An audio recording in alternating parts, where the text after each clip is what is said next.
I didn't do it. Who did it then? You let somebody borrow your boots and you let somebody borrow your truck? I'll show you right there. There's your boot print. Right there. Let me see the bottom of your boots. Yeah, that's your boot print right there. And where's this at? Right there. That's at the scene where the body's found. This is what Charles looks like today. That's what decomposition does. Kalvin, would you want your family found like that? This is Kalvin Allison. Earlier that morning, police discovered the body of his neighbor, Charles Locke, and brought Kalvin in for a routine interview after finding a few suspicious items in his trash can, unraveling horrifying truths, staged innocence, and a series of revelations that investigators never saw coming. Hello. Hey. What is going on, Kalvin? At 8:30 in the morning on May 23, 2019, dispatch in Pensacola, Florida received a report about a strangely shaped object concealed beneath a tarp along the trail. The caller, a woman and local resident, had been out for her usual morning walk when her dog suddenly began pulling her toward the wooded area near the Clark sand pit. As investigators arrived, the first thing that struck them was a strong, pungent stench that indicated the odor of decomposition. Just a few feet from the body and the roadway, a half-sheet of sheetrock lay discarded, its surface marked by a tire impression and a single, unmistakable footprint. As investigators searched the area, they uncovered more telling pieces of evidence, including orange twine discarded near the tarp. But this was only the beginning. The true horror still lay beneath the tarp, waiting to be uncovered. Wrapped in the tarp was a white male, his body already showing signs of decomposition. His hands and body were bound tightly with duct tape. But what truly shocked investigators was that his face was completely wrapped in it as well. When they ran his fingerprints through the system, the victim was identified as 54-year-old Charles Locke. Well, given the circumstances under which Charles's body was discovered, it was immediately clear to investigators that this was most likely a homicide. However, the most shocking revelations in the case were still waiting to surface. A few hours after the discovery of Charles's body in the woods, investigators made their way to his home just 3 miles away. However, it was what they found right outside his house that raised serious concerns. In a trash can positioned between Charles's house and his neighbor's, investigators spotted broken pieces of sheetrock alongside the same orange ties found near the body. A look at the neighbor's porch revealed even more disturbing signs, with several pieces of sheetrock scattered in plain view. Could this really be a coincidence? Or was the neighbor hiding a dark connection to Charles's death? Further inquiry identified the neighbor as 44-year-old Kalvin Allison. When Kalvin arrived to speak with investigators at his home, they brought him in for questioning, unaware that the truth they were about to uncover would go far deeper than they ever imagined. What's up, Kalvin? Not much. My name's Investigator Alvarez, Sergeant Lawrence. By this point, investigators had learned that Kalvin had relocated from Oklahoma to Pensacola, later bringing his wife and 2 children to join him, and was working for a local utility company. Kalvin, where do you work at? ECUA. What do you do there? Regional services. Sewers, water. Oh, okay.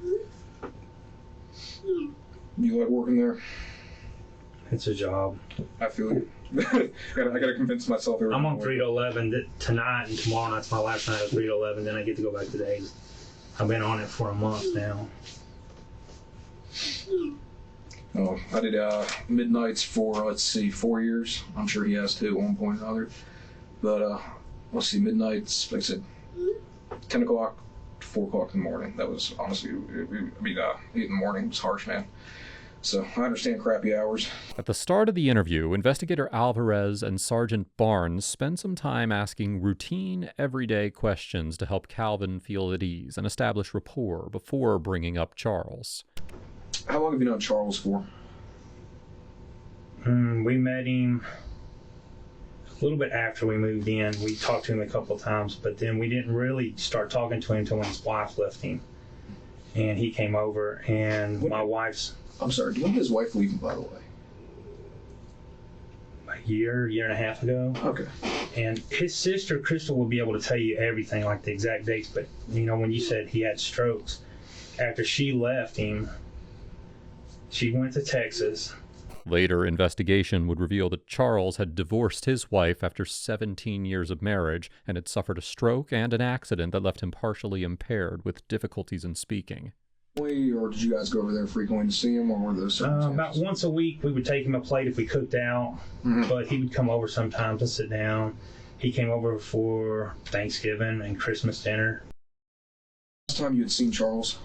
Sunday night, when I took him the plate, took him a pork chop dinner. We cooked him. While the detectives interviewed Kalvin, another team of investigators searched Charles's home, sending real-time updates from the scene. At first glance, it was clear that the house was completely unkempt, with mold and wild plants spreading throughout the property. But as the investigators stepped inside, their eyes were drawn to a chilling sight of a pool of blood spread across the living room carpet. As they moved further into the house, they found another section of carpet soaked in blood, with what appeared to be drag marks trailing across it. This initial discovery confirmed that Charles had been killed inside his own home before his body was moved to the woods. Meanwhile, back at the station, detectives tried to establish a timeline of events around the crime with Kalvin. So, back on what we were saying, though, so Sunday night you see him, you guys brought food over, you went to his house. Yes, sir. And how long were you there for? 10 minutes. 10 minutes. 5 minutes. Did your wife go with you or just you? Just me. Okay. Wife was next door. Cassie was there on the phone with her. It's like 7 o'clock. We ain't had nothing called to us hardly. And then the phone starts ringing. And now is this your partner all the time, Kendall? No, he's just right now. And what you got, man? Some Marriott boots? Yes, sir. I hear you. My favorite. I got a pair just like This might seem like an odd question now, but it will lead to chilling revelations later. for Scambia this week or something. And my son, my nephew and him are 6 weeks apart. And my nephew's autistic. They're like two peas in a pod. As Kalvin further delves into his family dynamics and workings of the day, the detectives are informed that Kalvin has a minor criminal history and press him about it. You a convicted felon? No, sir. No criminal history. I have Battery charge. Yeah. All right. That's it? Yes, sir. Okay. And that was, and let me tell you, I lived on Gerlane Way, which when we moved here, we didn't know it was a bad neighborhood. The guy brought us the back way through Michigan. So you see the nice houses. Well, the guy across the street, his mom's house, this guy's 50-something years old. And he had a big pit bull. He got loose in the other neighbor's yard, attacked their dog. My wife got them separated. Didn't call the pound or nothing. I'm at work, I come home, and he's out there yelling and screaming and waving his hands. And when he went like this, I thought he was going to hit her, so I slapped him. And then I went to jail. What Kalvin doesn't know is that investigators have also obtained a search warrant for his house. And what they've uncovered is already raising serious suspicions. We noticed that there's trash that's littered between both properties, okay? And that's particularly one of the reasons why we thought, we came out. You said you're re-renovating inside your bathroom, correct? Yeah, we were 2 months ago. Had already started purchasing some sheetrock and stuff like that, the boards. Have you got any of those put up yet, or is that just something that's been sitting there? That's been sitting there. It's been all over the house. Okay. So are you guys going to be replacing the inside of the bathroom with the sheetrock? We done did all that. Okay. That's what's left over. There was some by the garage. There's been stuff out by the road. Anybody working on his place? Now, the stuff in the garbage can, the tile that's been busted out, that's yours. Yes. That's by the road. So far, the detectives have only circled around some of the evidence found in Kalvin's home. But nearly 2 hours into the interrogation, armed with more telling findings, they shift their tone and begin to confront Kalvin directly. Obviously did a search warrant in both residences, okay? I would love for you to help me find out why we have some items of Charles's inside your residence. Okay. We have some keys. We have some other items. Is there any particular reason why? His spare keys he gave us. Why did he give you any spare keys? In case he lost the other ones. Okay. When he lost his wallet, I have his checkbook. He used his checks. He gave me that in case he lost his wallet again. You have any other items of Charles's inside your house? The interrogators are clearly unconvinced by his answer and begin to press harder, cornering him further in an effort to make him reveal the truth. Calvin, I want you to make one thing very clear to you, all right? We don't pull no punches. We don't bullshit. All right, listen, just hear me out, okay? We do our homework before we come in here. You don't have no criminal history, all right? The last thing you want to be painted as. We go back to the things that we found at the scene. Ask you about your boots, okay? We have your boot print at the scene, okay? We have your car tires at the scene. We have the tarp in the trash can, what it was bought in at your house. The sheetrock that is at the scene, okay? The same UPC code is on your front porch, Chief. You with me? Yes, sir. So now is the time. You have children and a family to save face and be. Don't say you didn't do anything. You explain to me, how did Kalvin Allison's boot print get there at the scene? Because we have your truck. We're seizing your truck, okay? We are in your house as we speak. We see where he was dragged from the house and back through the yard. You raked your yard in the last couple of days, okay? We're at your house now. We don't miss nothing, okay? So you tell me, how does your boot print get?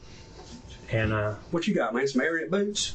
yes, sir. I hear you. Another significant piece of evidence had also come from Calvin's car. Your left front tire, because you have 4 different tires on that truck. Your left front tire's cupped. Okay, you know what that is, right? Cupped. All right, it's when you ran over the sheetrock, all right, it left the black tire marks on there that matches your tire. Then that brown piece of facing boarding, okay, that you use to repair your shower with, in this photo right here, right there, the board, that's there at the scene also with the same tile on it. Now either you got some shitty fucking luck, okay? I didn't do it. And who did it? I can't tell you, but I didn't do it. You were there.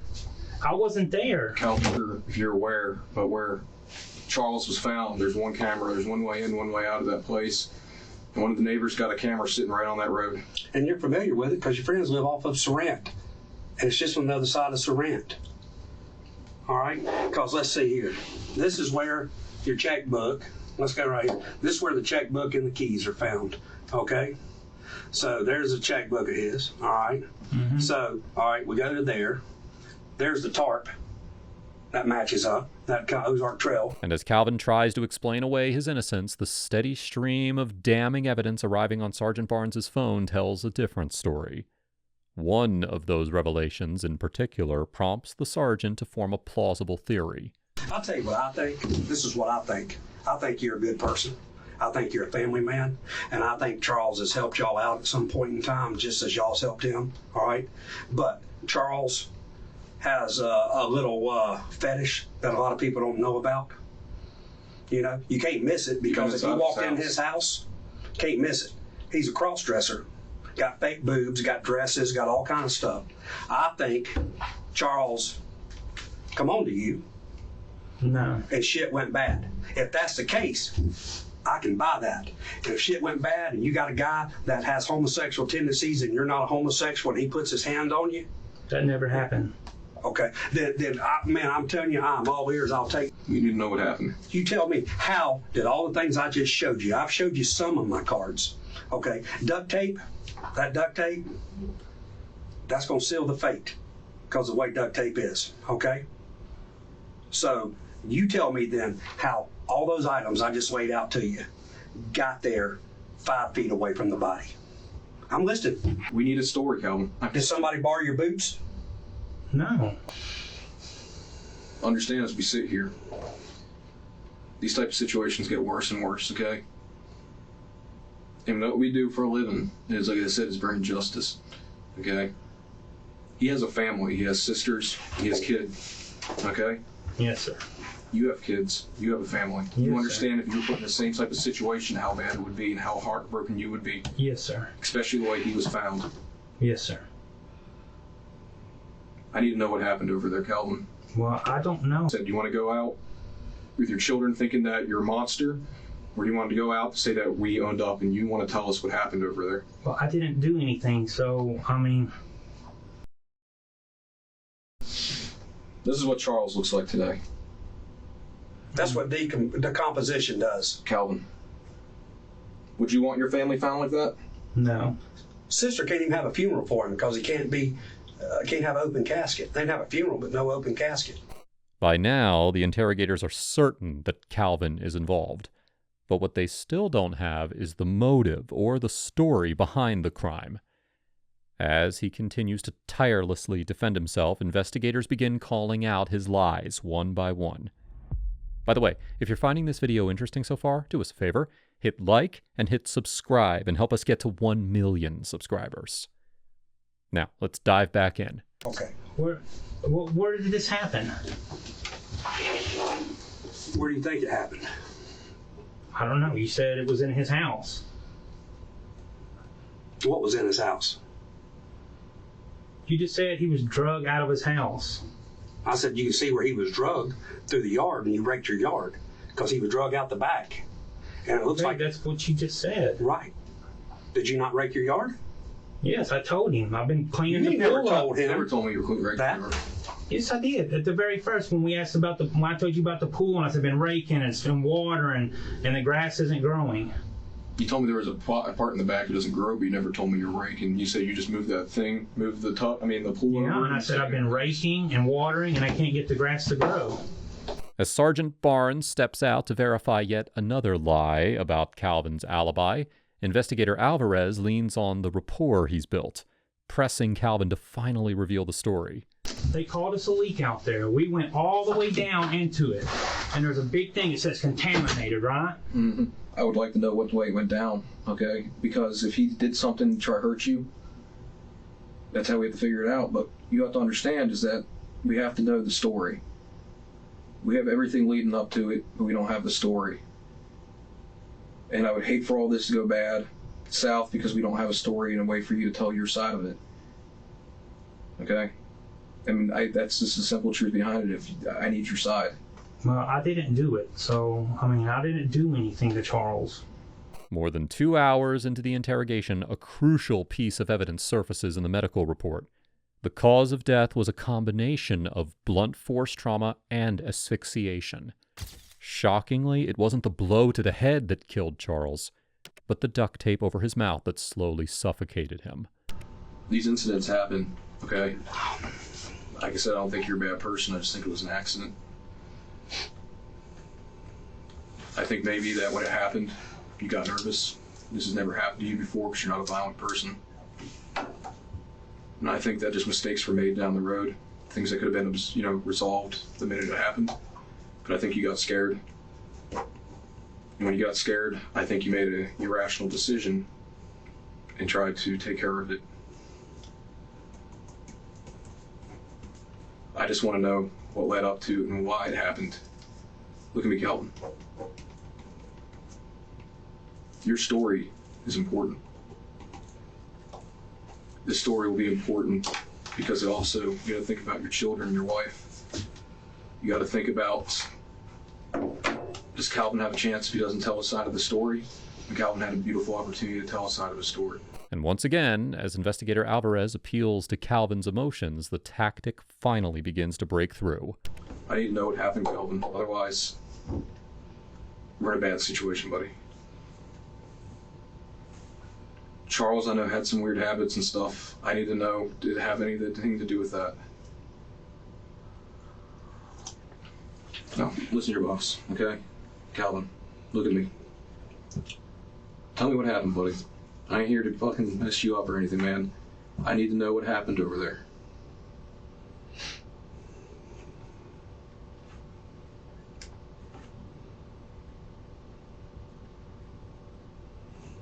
Try to kiss me. You try to kiss you? Grab me. And I pushed him down. I don't think he hit his head on it. I don't know what it was. The blood was coming out.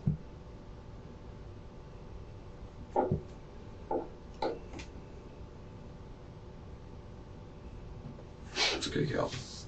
No, it's not okay. Look at me. Calvin. Calvin. Boss. As Sergeant Barnes exits the room, Calvin begins to open up, revealing details about the incident that are even more horrifying than the initial findings suggested. I need your side of the story. So he tried to kiss you. So he came on to you.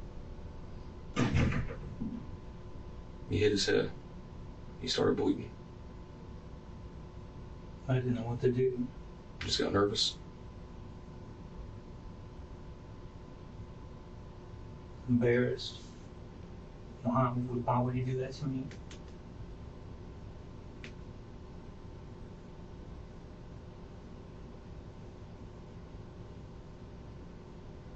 What day was this, Calvin? Sunday evening. This happened when you brought the food over? Yes, sir. I don't know why he tried doing that either. Because you have a wife and kids.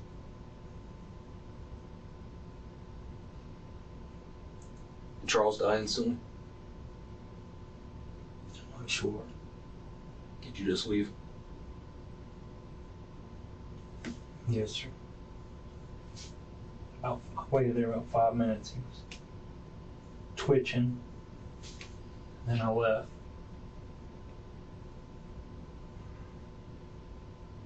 What did you do next? I didn't do anything for 2 days.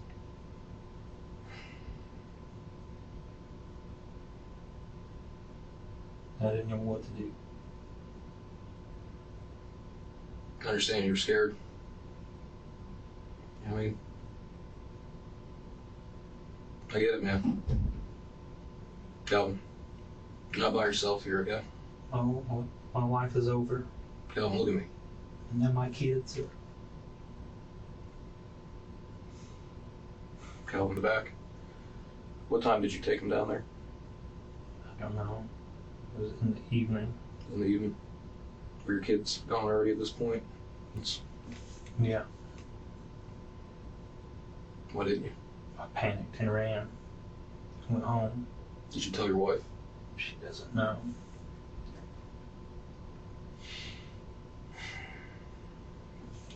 Dude's gonna kill her.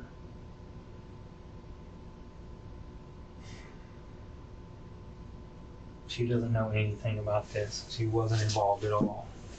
The fact that Calvin waited a full 2 days for his wife and children to leave and never called an ambulance after Charles hit his head already made it clear that the incident was more than accidental and showed a deliberate neglect to save his life. Take, again, until you left him there for what, 2 days? Sunday night till Tuesday? Why did it take you so long? I couldn't go back. How'd you feel when you went over there? Disgusted. Sick. Sad. Sad for a whole lot of reasons. 2 families are hurt. Despite Calvin's confession, investigator Alvarez still needs to establish a full timeline of events. But the shocking moves that Calvin made after Charles's murder are still unknown. If you're a true crime fan who wants more and values the work that we put into every episode, well, then consider joining our Patreon. For just a few bucks a month, you get ad-free videos, access to our private Discord, and exclusive content like behind-the-scenes photos, wallpapers, and Patreon-only episodes. At higher tiers, you'll get a shout-out in our videos. And if you stick around, you could even be turned into a custom 3D detective and appear in an episode. Your support helps us keep creating in-depth, high-quality true crime stories. Join us on Patreon and be part of the investigation. You mind going over the process of what happened? Just so we have a full painted picture. After it happened Sunday, what did you do? Just go home? I went home and washed my hands. I sat in the bathroom about 10 minutes. I didn't know what to do. Then we had made plans to go out and we went out. And I just drank and drank and drank and drank. It wouldn't go away in my head.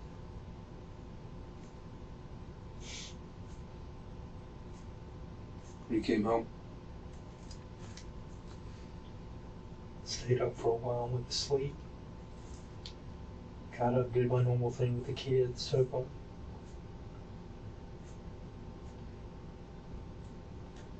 Did you already have that tarp? Or did you go out and buy it?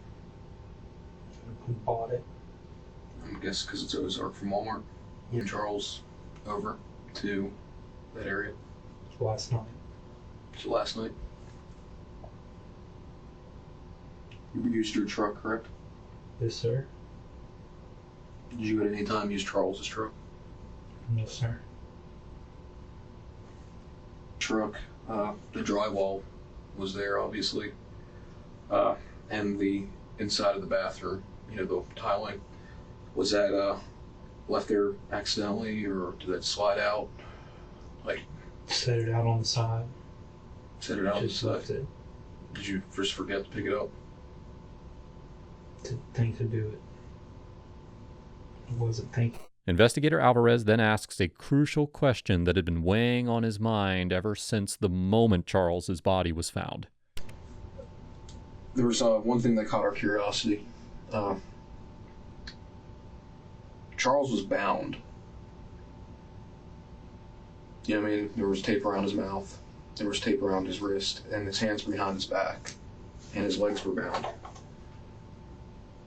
Was Charles still alive when you came over?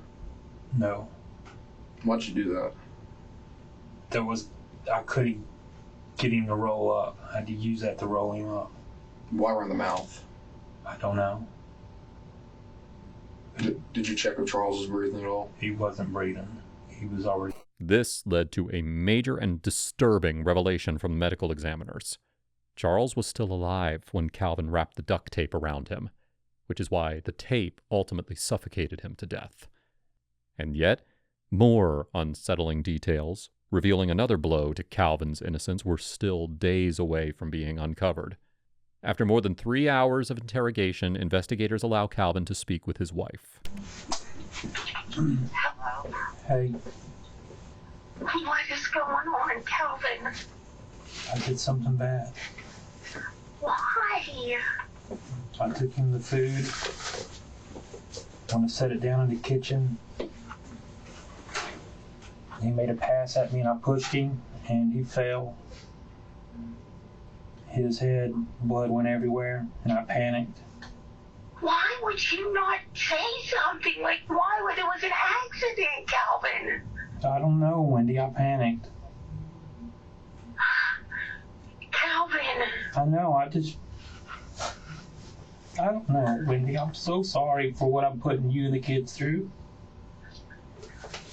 Why would you, I don't...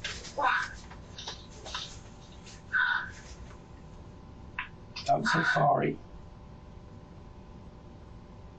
What about Tina? Why would you, oh my God, Calvin, why would you not have called 911? It was an accident. That's what I don't know, Wendy, the blood, and he was moaning. What do you mean he made a pass at you? He tried to kiss me. What? And he, I don't know. Can I tell her? Everything you want to tell her. He's, plays on the other fence. He's a cross-dresser. But, so what are you being charged with right now? I don't know, Wendy. Probably, I don't know. I'm so sorry. Oh my God, Calvin. Y'all. I'm so sorry. I'm so sorry. I'm so sorry, man. I'm so sorry for Charles's family. For what I've done to you and the kids. Oh my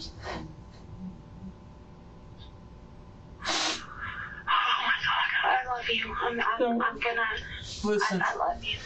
Oh, let's give him a hug. Yeah. I will. I'm going to call your dad and I'm gonna go get you and we're gonna come home. Lydia. You did. You messed up. I don't understand why you wouldn't have called them, like called an I ambulance. should have, Wendy. I should have.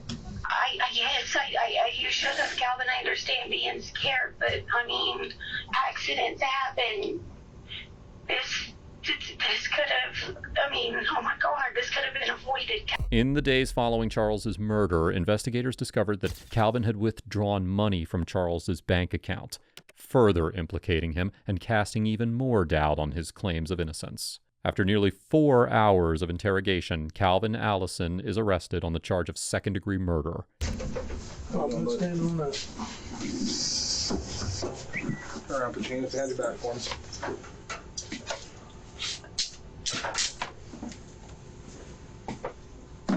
You don't have anything in your pockets, do you? My wallet. Okay. Is it in your front pocket? My back right here. In a 2-day trial held in October of 2019, Kalvin Allison was found guilty of second-degree murder, grand theft, and tampering with evidence. A month later, on November 19, 2019, Kalvin was sentenced to life in prison without the possibility of parole. Now, if you think this case was horrific, you need to check out my video on the transphobe who had no idea that his murder was being recorded.